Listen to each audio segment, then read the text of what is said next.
Right, so we have paper one of October, November 2024. Duration for the paper is 1 hour 45 minutes. This paper one, this two in the end is for the variant. तो हम paper one का variant to करने जा रहे हैं. वैसे मैंने सोचा था आपको पेपर टू के लास्ट दो चीज़ें पढ़ानी थी, वो पढ़ा था, लेकिन आज क्योंकि स्ट्रेंथ कम थी तो मैंने चेंज कर दिया अपना mind. Different types of software that can run on a computer. What is meant by the term software? तो सॉफ्टवेयर क्या होता है? एक प्रोग्राम या many program, and program meaning series of instructions. तो instructions होती हैं, and this thing is called program. Program is a thing in which you have instructions. You can say instruction or a program that is used to operate computer hardware.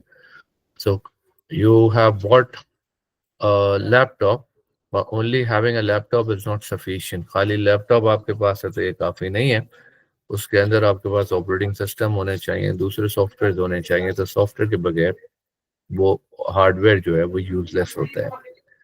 Utility software क्या होते हैं?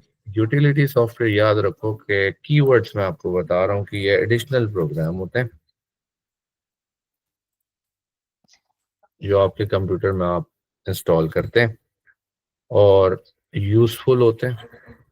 और जितने भी utility software होते हैं, they perform something different.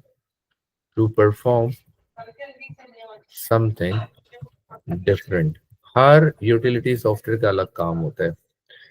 जैसे कि यहाँ पर आपसे पूछ रहे हैं बताइए यूटिलिटी सॉफ्टवेयर कौन से हैं. पहले तो आपको पता हो यूटिलिटी सॉफ्टवेयर होते कौन से हैं. जैसे फॉर्मेटिंग का आता है, डिस्क फॉर्मेटिंग का सॉफ्टवेयर आता है.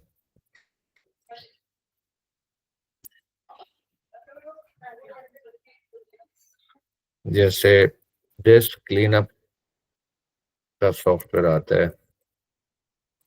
जैसे डिस्क पार्टीशंस का सॉफ्टवेयर आता है.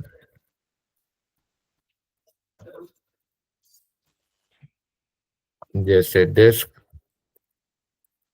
डीफ्रेगमेंटर होता है.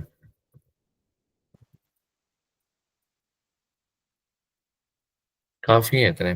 फॉर्मेटिंग का सॉफ्टवेयर क्या करता है कि आपके कंप्यूटर की जो हार्ड डिस्क होती है, डिस्क होती है, अगर उसमें पहले से डेटा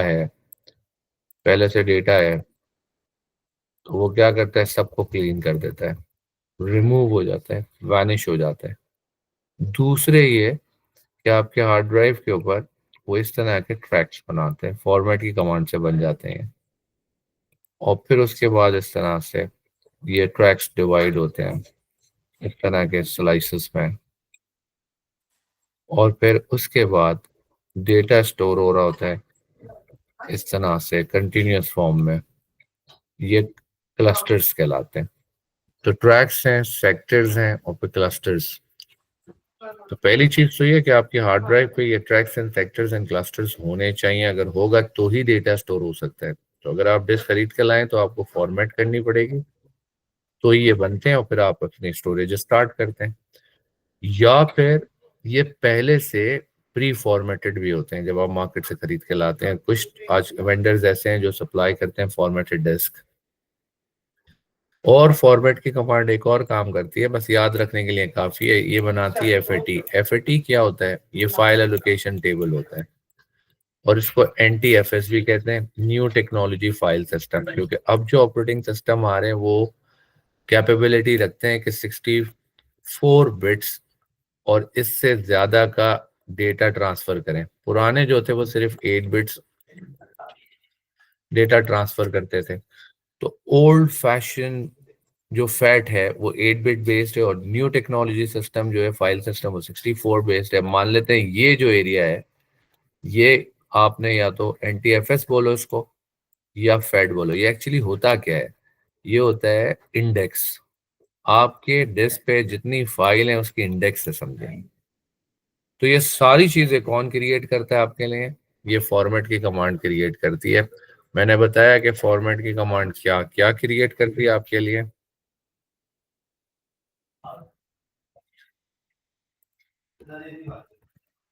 फॉर्मेट की कमांड से ट्रैक्स बनते हैं, सेक्टर्स बनते हैं और क्लस्टर्स बनते हैं. क्लस्टर्स मतलब जिस पे डेटा स्टोर होता है, और इसमें फैट बनता है, और इसमें एंटी एफ एस बनता है, और आपके डिस्क को ये एम्प्टी कर देता है, मेक्स योर डिस्क एम्प्टी।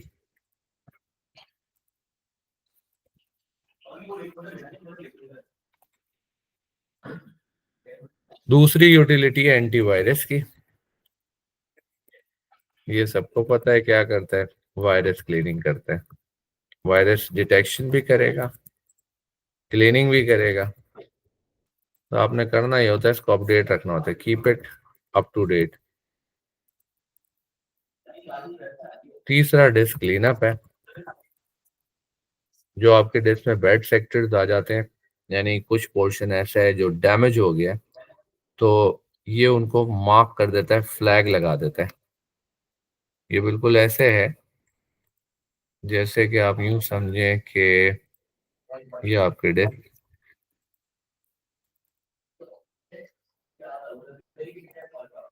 जैसे कि ये आपके डिस्क है, और इस डिस्क का ये वाला पोर्शन खराब हो गया है, तो वो इसको मार्क कर देगा बी, बैड सेक्टर। तो जब हेड डेटा को रीड करेगा, तो ये यहाँ से रीड करता जाएगा, और जैसे ही इसको बी मिलेगा, इसको स्किप करेगा, इसको छोड़ के फिर आगे का डेटा रीडिंग स्टार्ट कर लेगा।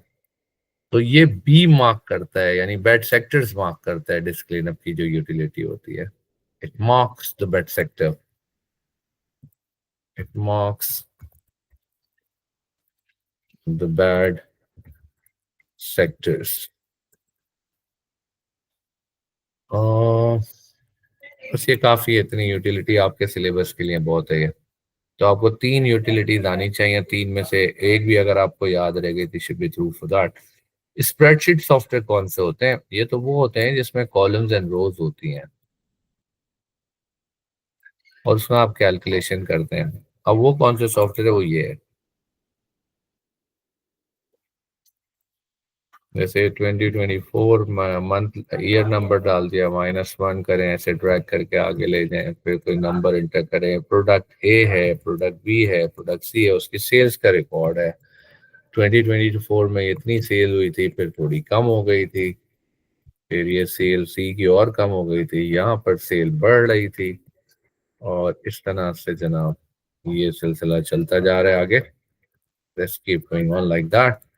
तो स्प्रेडशीट सॉफ्टवेयर में आप बड़े इजीली प्लस के मल्टीप्लाई के फॉर्मूला लगा लेते हैं। टोटल अगर करना है तो ये समीशन साइन दिया, आप टोटल कर लेते हैं।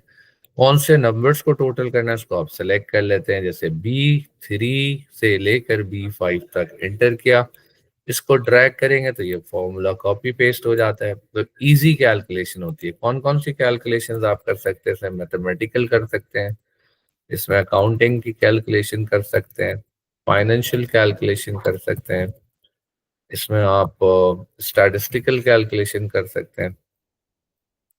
ये सारी कैलकुलेशन, फिर कैलकुलेशन ही नहीं करते, जैसे आपने टोटल निकाला और बड़ी variety of formulas and functions हैं। फिर आप इस डेटा को सिलेक्ट करें, सारे टेबल को, फिर आप इंसर्ट पे आते हैं और आप कहते हैं चार्ट बना के दिखाओ, ड्रॉ करो इसका चार्ट। फिर आप चार्ट सेलेक्ट करते हैं, तो सारे डेटा को चार्ट पे कन्वर्ट कर दिया। फिर आप यहाँ नंबर चेंज करते हैं, कुछ भी, जो भी आप नंबर चेंज कर रहे हैं, इसका इम्पैक्ट चार्ट पे आएगा, इसका इम्पैक्ट चार्ट पे आ रहा है, इस तरह से। तो ये इंटरेक्टिव होते हैं, तो इसको आप कहते हैं स्प्रेडशीट सॉफ्टवेयर। तो ये एक्सेल है, स्प्रेडशीट सॉफ्टवेयर। वेब ब्राउजर वो है जिससे आप इंटरनेट चलाते हैं। अब ये वेब ब्राउजर है, और ये इतना पावरफुल है कि इसी पे हम ऑनलाइन क्लासेस भी कर रहे हैं, इसी पे हम डिफरेंट वेबसाइट्स पे भी जाते हैं, इसी से ही हम अपना डेटा भी शेयर करते हैं। जैसे मेरी गूगल ड्राइव है, इसको मैं शेयर कर रहा हूँ, इसी पे हम लोगों के साथ कम्युनिकेशन भी करते हैं, और इसी से ही हम गाने भी सुनते हैं, वीडियोस भी देखते हैं। ये बड़ा पावरफुल सा सॉफ्टवेयर है, ये बहुत सारे काम करता है आपके लिए, लेकिन आपको इसके फीचर्स आने चाहिए। जैसे मैं यहाँ क्लिक करूँ, फिर इसके अंदर मैं कहीं और आगे चला जाता हूँ, किसी और ऑप्शन पे क्लिक कर लेता हूँ, फिर मुझे याद आता है नहीं यार बैक करना है, तो आप बैक करें, फॉरवर्ड करें, बैक करें, पीछे जाएगा, फॉरवर्ड करें तो आगे वाली साइड पे जाएगा, स्टॉप करें तो रोक देगा काम को, रिफ्रेश करें तो उसी पेज को दोबारा होम करेंगे, तो जो स्टार्टअप टाइम पे आपके कंप्यूटर में आपने वेबसाइट सेट की होगी, उस पर चला जाएगा। तो आपको ये फीचर्स आने चाहिए ब्राउजर के, क्या क्या फीचर होते हैं। इसमें आप यहाँ पर डालते हैं कौन सी भी वेबसाइट का नाम, जैसे CNN.com, तो CNN.com पे चला जाता है। तो आप बताएं ये URL है, यू एंटर द URL बार होता है, और फिर एग्जामिनर पूछेगा इसके फीचर क्या होते हैं, तो आप इसकी बात करें, बैक की, फॉरवर्ड की, स्टॉप की, रिफ्रेश की, होम की, और यहाँ पर आपको स्टार नजर आ रहा है, आप इसको क्लिक करें तो ये फेवरेट में चला जाएगा। सही है, तो आप इतने फीचर्स की बात कर सकते हैं। डेटाबेस सॉफ्टवेयर क्या होता है वो मैंने आपको सिखाया था, आपके सिलेबस में डिटेल में था, जिसमें टेबल बनते हैं, फॉर्म्स बनते हैं। अगर आप भूल गए क्या था, तो आपको मेरे डेटाबेस की स्टार्टिंग की एक एपिसोड वॉच करोगे, आपको सब याद आ जाएगा इसको देख के। बहरहाल यहाँ पे सवाल था कि यूटिलिटी सॉफ्टवेयर क्या होते हैं, तो यूटिलिटी सॉफ्टवेयर में सिर्फ एक बताया है, वो है एंटी वायरस। यहाँ से आगे चलते हैं। फिर identify the type of software that manages input and output for the computer, जो कंप्यूटर के लिए काम करे। ऐसा कौन सा सॉफ्टवेयर है, जैसे आप कंप्यूटर ऑन करते हैं तो ये सॉफ्टवेयर पहले से खुला होता है, ये विंडोज ऑपरेटिंग सिस्टम पहले से खुला होता है, और जितने भी आप आगे के प्रोग्राम यूज कर रहे होते हैं, जो भी आप इनपुट करें, जो भी आप आउटपुट करें, उस सब में ये ऑपरेटिंग सिस्टम चाहिए होता है। ऑपरेटिंग सिस्टम सारी चीजों को कंट्रोल करता है, इसको आप ऑपरेटिंग सिस्टम बोलें या सिस्टम सॉफ्टवेयर बोलें, दोनों एक्सेप्टेबल है।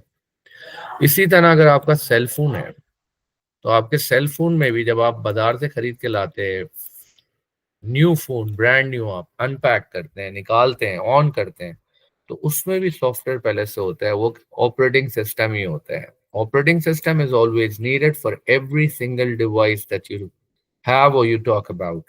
Either you talk about laptop, desktop, palm top, phones, cell phones, every single device required an operating system in order to run. उसके बाद data storage can be measured using a different unit of measurement, identify the name of the smallest unit. सबसे छोटा unit कौन सा होता है, तो मैंने बताया था बिट होता है, बिट के बाद किलोबाइट होता है, बिट के बाद बाइट होता है, बाइट के बाद किलोबाइट होता है, और इसमें भी काफी सारे और वेरिएशन के साथ हम मैंने डिस्कस कर चुके हैं हम बड़े डिटेल में। चैप्टर 1 में हमने डिस्कस किया था, बाइट है, फिर किलोबाइट है, फिर मेगाबाइट है, फिर गीगाबाइट है, और फिर टेराबाइट है। और ये तो पुरानी टर्मिनोलॉजीज हो गई, और नई वाली टर्मिनोलॉजीज जो है वो बिट्स है, और के आई, बिट के बाद बाइट तो सेम ही है, उसके बाद KIBI है, उसके बाद MEBI है, उसके बाद GBI है, और या GEBI के बाद TB है, TBI। ये जो है ये सारे यहाँ से किलो बाइट से जब हम केबी में जाते हैं, आगे जाने के लिए हम डिवाइड करते हैं, इसको हम करेंगे डिवाइड बाई 1000। बल्कि ये जो है दो अलग अलग चीजें हैं इसमें, देखो इसमें दो अलग अलग चीजें हैं। अगर केबी वाला यूज कर रहे हो, MB यूज कर रहे हो, GB यूज कर रहे हो, तो ये पुरानी टर्मिनोलॉजीज हैं। तो ये एक मैकेनिकल इंजीनियर, एक सिविल इंजीनियर जिसका ताल्लुक कंप्यूटर फील्ड से नहीं है, वो केबी को 1000 समझते हैं। लेकिन कंप्यूटर वालों के लिए ये टर्मिनोलॉजीज चेंज हो गई है, 1024 है। तो ये मैं आपको बड़े डिटेल में चैप्टर 1 में समझा चुका हूँ, या आगे तक अगर आप जा रहे हैं तो आप डिवाइड करेंगे। लेकिन मैंने बताया अगर आगे जा रहे हैं तो आप डिवाइड करते जाएंगे 1024 से, और अगर आप पीछे जा रहे हैं तो आप 1024 से मल्टीप्लाई करेंगे। लेकिन बाइट से बिट में जब जाते हैं या बिट से बाइट में आते हैं, तो आप 8 से डिवाइड करेंगे, यहाँ पर डिवीजन होगी और यहाँ पर मल्टीप्लीकेशन होगी। और ये वाली बात जो है 8 से मल्टीप्लीकेशन होगी, ये वाली बात इधर भी सेम ही है। बिट से बाइट में जाएंगे और बाइट से बिट में आए तो आपने आपने 8 से जाना होता है। आगे जाने के लिए डिवाइड करते हैं, पीछे जाने के लिए मल्टीप्लाई करते हैं। State how many nibbles, nibbles कहते हैं 4 बिट के सेट को, जिसमें 4 डब्बे हों। तो 4 बिट का मतलब है 1010 आ सकता है या 111 आ सकता है। तो 4 बिट, किसी भी बिट में दो पॉसिबिलिटीज होती हैं, या तो 1 आएगा या 0 आएगा। तो इस तरह अगर आपके पास 4 बिट हैं तो हर बिट में 0 1 आ सकते हैं कॉम्बिनेशन। तो 4 बिट के सेट को आप कहते हैं निबल। इससे आगे बढ़े तो कहता है 10 सेकंड का साउंड है और 10 सेकंड का साउंड जो है वो रिकॉर्ड हो रहा है एक मूवी के लिए, it is recorded with the sample rate of 22,016 and the sample resolution of 8 bit. 8 bit की रेजोल्यूशन है। कैलकुलेट करना है आपको फाइल का साइज के आई बी आई में। और के आई बी आई में आप कैसे कैलकुलेट करेंगे, क्योंकि यहाँ पर जो वैल्यू दी हुई है वो 8 बिट्स की दी हुई है, तो आपने ये पर सेकंड रिकॉर्ड होता है। अगर पर सेकंड 22,016 हर्ट्स है तो आप उसको क्या करें, डिवाइड कर लें 8 से। 8 से डिवाइड करने के बाद फिर आप मल्टीप्लाई करें 10 से और फिर आप डिवाइड कर लें 1024 से। 10 सेकंड का साउंड है। 10 सेकंड के साउंड में जो आपके पास सैंपल है, वीएस ने जो सैंपल बताए ये 1 सेकंड के बताए, 10 सेकंड के नहीं बताए। सैंपल वैल्यू हमेशा पर सेकंड होती है। तो पहले आपको इसको इसको देखना है। तो आपने 221016 लिया, इसको 10 सेकंड पे कन्वर्ट किया। ये तो 1 सेकंड की वैल्यू होती है, 1 सेकंड की वैल्यू होती है, पर सेकंड वैल्यू होती है। पर सेकंड वैल्यू को आप ले गए 10 सेकंड में मल्टीप्लाई करके, तो ये आपके पास 10 सेकंड वैल्यू आ गई हर्ट्स की, value of H Z hertz की। फिर आपने क्या किया, इसको डिवाइड किया 8 से, ताकि ये वैल्यू जो है ये एक इसमें तो बहुत सारे सैंपल है, इसका एक सैंपल कितने, ये 2,20,160। तो एक सैंपल जो है वो 8 बिट्स कंज्यूम कर रहे हैं। तो इतने सैंपल कितने बिट्स कंज्यूम करेंगे, तो आप इस कितने बाइट बनाएंगे, तो आप इसको सीधा सीधा डिवाइड बाई 8 कर दें, तो जो वैल्यू आएगी वो बाइट की आ गई है। जब बाइट की वैल्यू आ गई है तो उसको आपने डिवाइड करना है 1024 से, क्योंकि आपको के आई बी आई पे करना है। अगर के बी में करना होता तो आप 1000 से करते हैं। ठीक है, तो ये इस तरह से कैलकुलेशन हो जाएगी। समझ आ गई है? जी सर। ओके।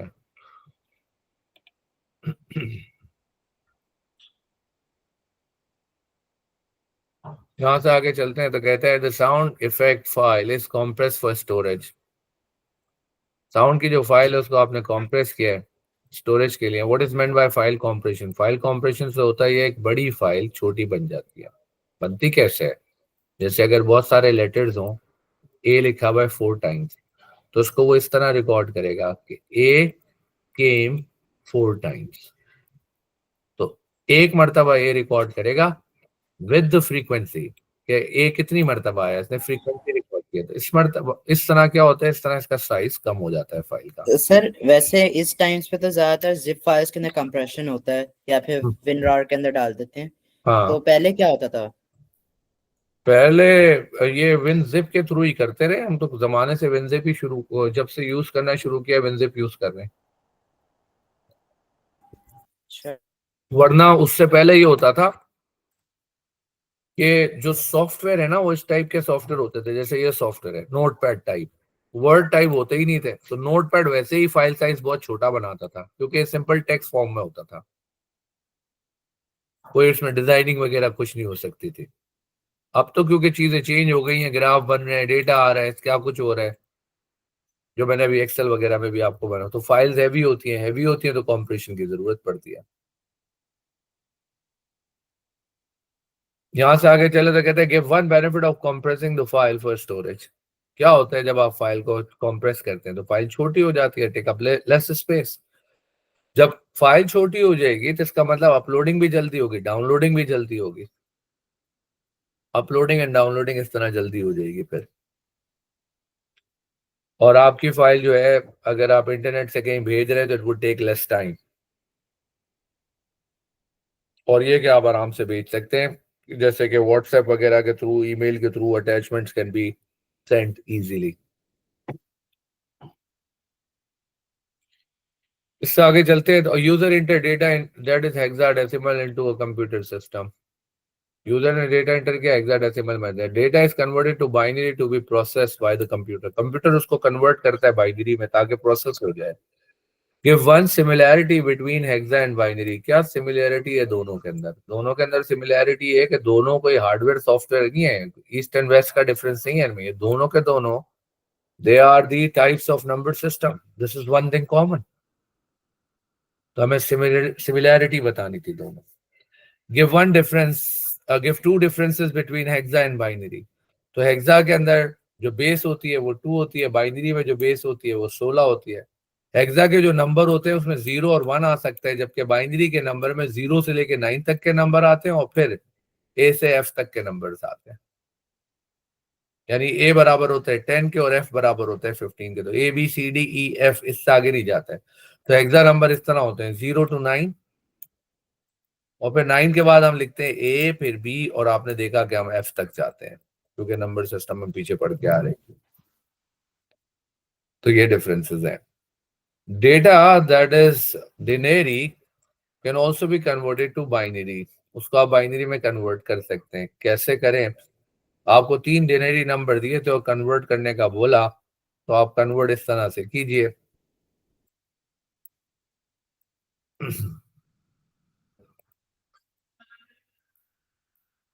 एक मिनट यार, ये यहाँ कहीं सेव कर लो. Just second.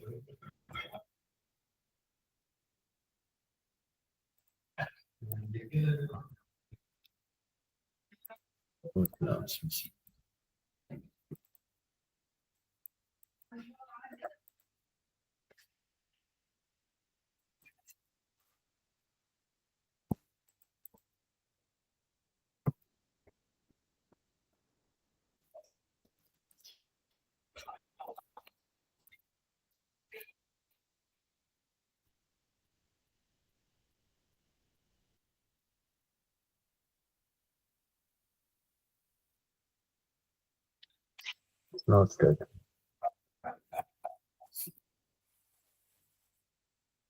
Where I was, यहाँ तक हम पहुंचे थे.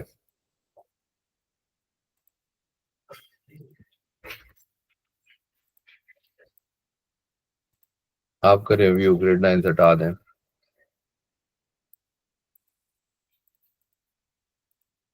चले, बॉक्सेस हमने बना लिए.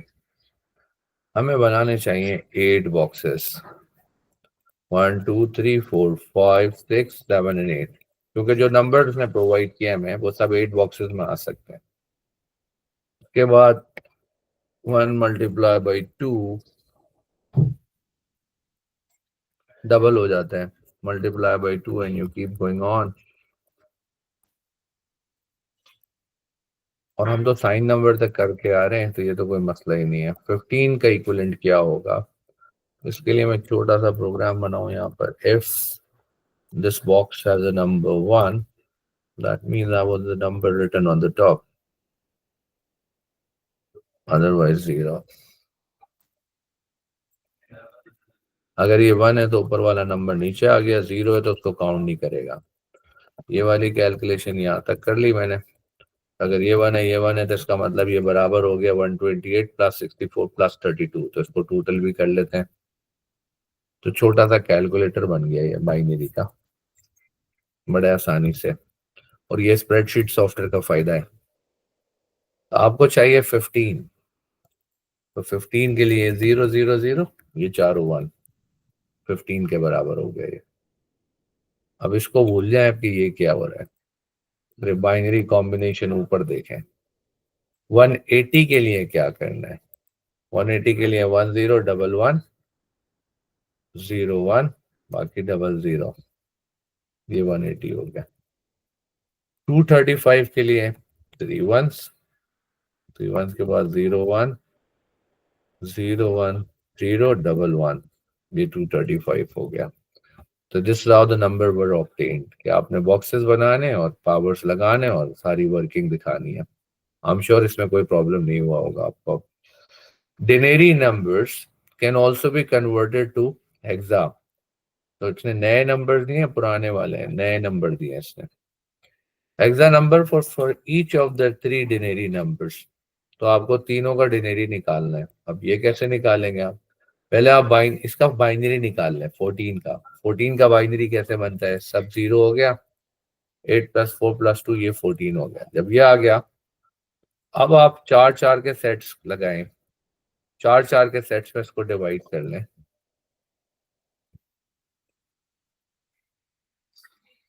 चार चार में सेट्स में डिवाइड करें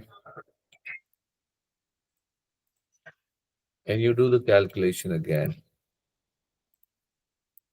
यानी ये वाला बॉक्स कॉपी करके इधर ले आए, ये वाला बॉक्स कॉपी करके इधर ले आए।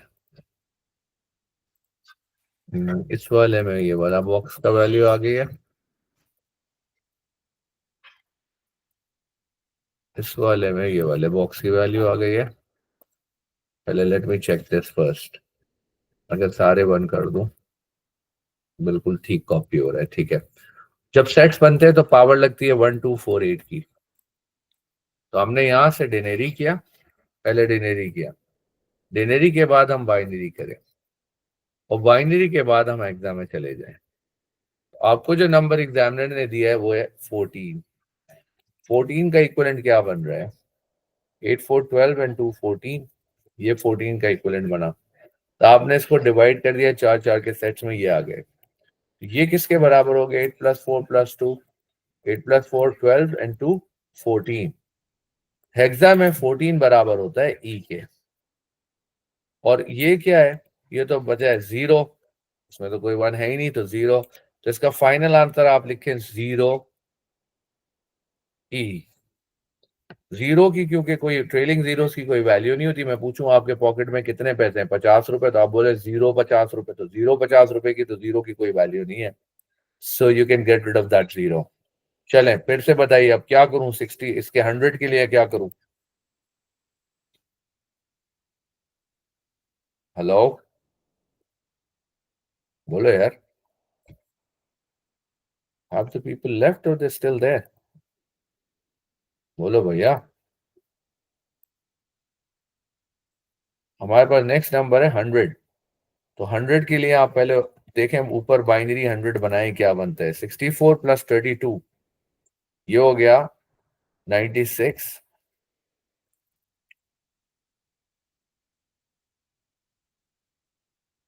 हैंग ऑन,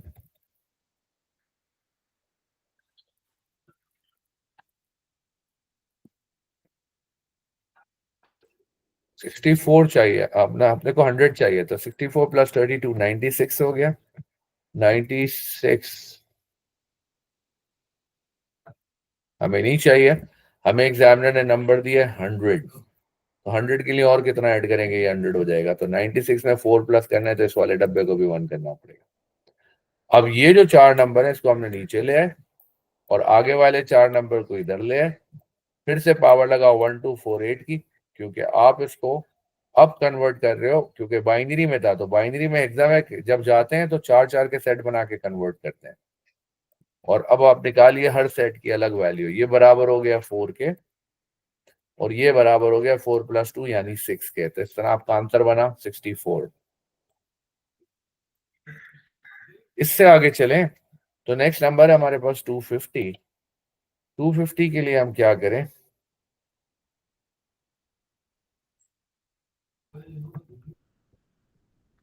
ये 250 का बन रहा है नंबर। तो फिर हम क्या करेंगे? चार चार के सेट बना लें, और यहां पर भी हम चार का सेट बना लें, और फिर हम इसके वैल्यूज निकाल लें। तो ये बराबर हो जाएगा 15 के, और 15 बराबर होता है एफ के।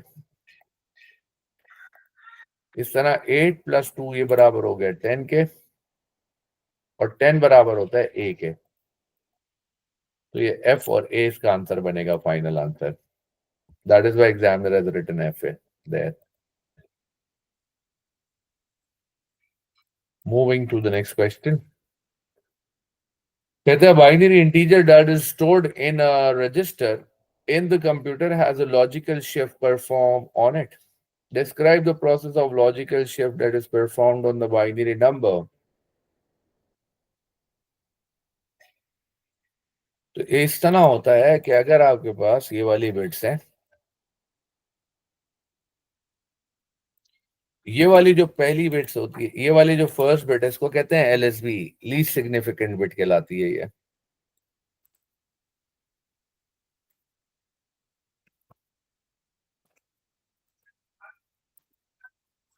और ये कहलाती है मोस्ट सिग्निफिकेंट बिट।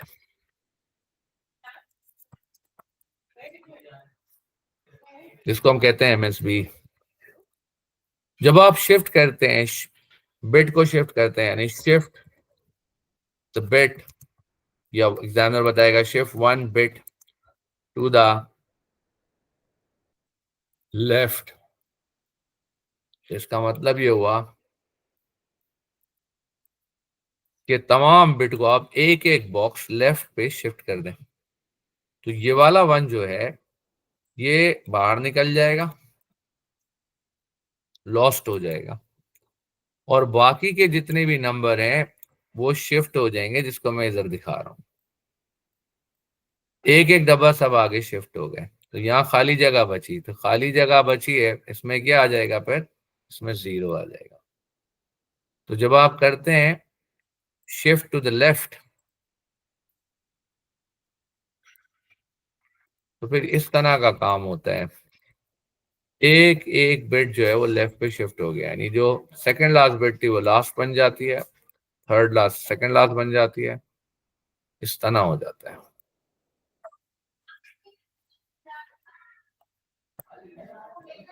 और एक डब्बा यहाँ जनरेट हो जाता है, इसमें आप 0 लिख देते हैं। अब एक चीज गौर से देखें, आप जरा छोटे रजिस्टर पे ये बात समझाता हूं। अगर रजिस्टर छोटा है और मैं आपसे कहता हूं ये बिट्स के कंटेंट्स हैं, इसको लेफ्ट पे शिफ्ट करो, जब लेफ्ट पे शिफ्ट करोगे तो ये वाला 0 तो बाहर निकल जाएगा, ये वाला 0 इधर आ जाएगा, ये वाला 1, ये वाला 1 इधर आ जाएगा, ये वाला 0 इधर आ जाएगा, और ये डब्बा खाली तो इधर 0 आ जाएगा। 0 is introduced in the right most bit. पहले ये क्या था, ये था 1 और ये हो गया 2, और ये अब क्या हो गया 1 2 4। यानी जब आप एक दफा लेफ्ट पे शिफ्ट करते हैं तो नंबर बिकम डबल, तो ये डबल हो जाता है। अगर आप राइट पे शिफ्ट करते हैं, अगर वाइस वर्सा, तो ये नंबर हाफ हो जाता। जैसे कि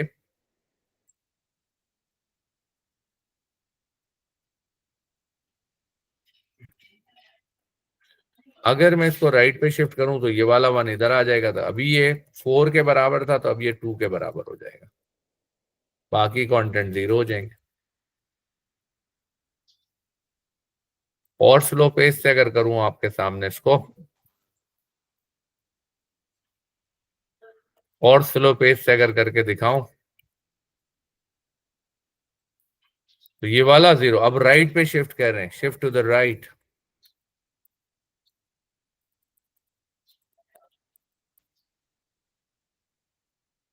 1 बिट, तो ये वाला 0 बाहर निकल जाएगा, लॉस्ट हो गया, और ये वाला 0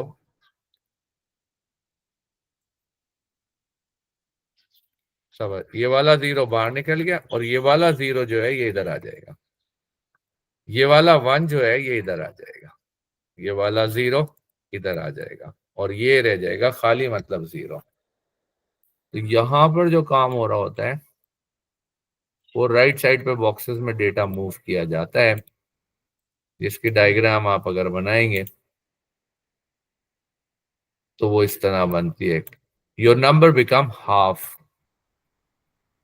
तो हर बिट, ये वाली बिट बाहर लॉस्ट हो गई है, सेकंड वाली पहले पे आ गई है, थर्ड वाली सेकंड पे आ गई है, फोर्थ वाली थर्ड पे आ गई है।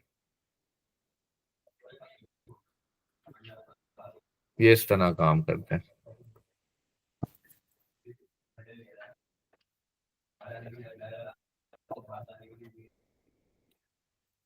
और हाफ हो जाते हैं नंबर।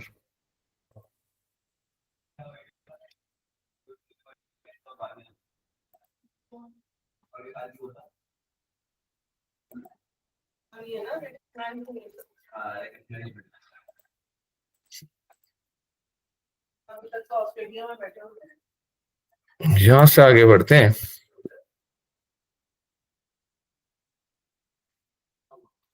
जब आप राइट पे शिफ्ट करते हैं तो क्या होता है, नंबर जब राइट पे शिफ्ट करते हैं तो मल्टीप्लाई, राइट पे शिफ्ट करते हैं तो डिवाइड होता है, जब लेफ्ट पे शिफ्ट करते हैं तो मल्टीप्लाई होता है। ये भी आप देख के आ रहे हैं ऊपर से। और क्लियर डायग्राम अगर दिखाऊं इसकी, तो यूं चेक करो, सबको 0 कर लेते हैं, पावर्स लगा देते हैं, ये 1 है, फिर ये डबल हो जाएगा इसका,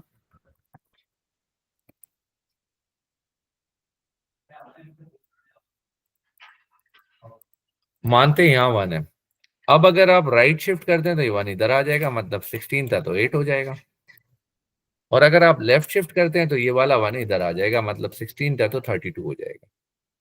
तो राइट पे शिफ्ट करने से ये हाफ होता है, और लेफ्ट पे शिफ्ट करने से ये मल्टीप्लाई बाई 2 होता है, यानी राइट पे शिफ्ट करने से डिवाइड बाई 2, लेफ्ट पे शिफ्ट करने से मल्टीप्लाई बाई 2, ये काम हो रहा है। I hope you got that too. एक प्रॉब्लम भी होता है इसके अंदर, वो प्रॉब्लम क्या है वो भी डिस्कस करते हैं। अगर आखिरी वाला नंबर 1 हुआ और आपसे एग्जामिनर कहता है लेफ्ट पे शिफ्ट करो, तो ये नंबर तो बाहर निकल जाएगा, लॉस्ट हो जाएगा, और बाकी के नंबर जो है ये सारे ये एक स्टेप इधर आ जाएंगे, तो एक डब्बा इधर खाली हो गया। द खाली बॉक्स का क्या करें फिर? This new box, the blank box will have the number 0 in it. अब आप देखें नंबर ओरिजिनली पहले क्या था, पहले यहां 1 लगा हुआ था, इसका मतलब इट वाज 128, पहले ये 128 था, और शिफ्ट करने के बाद ये क्या हो गया? शिफ्ट करने के बाद ये 0 के इक्विवेलेंट हो गया, तो 128 से ये 0 हो गया जब आपने लेफ्ट शिफ्ट किया, लेफ्ट शिफ्ट किया। तो और याद रहे कि जो लास्ट बॉक्स था उसमें last box had 1, so converted to 0।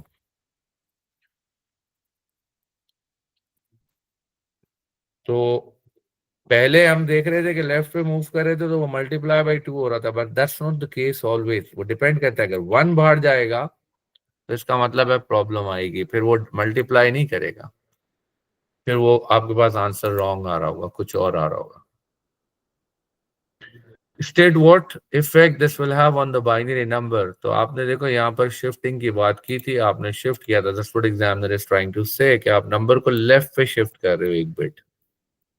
तो अगर नंबर यहाँ था तो शिफ्ट होके इधर आ जाएगा, तो अगर ये नंबर था 1 तो ये 2 हो जाएगा, तो इस तरह से एक स्टेप आगे बढ़ गया। A negative binary number needs to be stored in register in the computer. Give the name of the number system that can be used for the negative number. तो negative number के लिए 2's complement का इस्तेमाल होना चाहिए। अभी तक हमने 3 सवाल और उसके पार्ट सॉल्व किए हैं, फिर इंशाल्लाह नेक्स्ट क्लास में आगे कैरी ऑन करेंगे, so you can practice till then, and I'll send you this paper on the group as well. Okay, so we're ending this class here.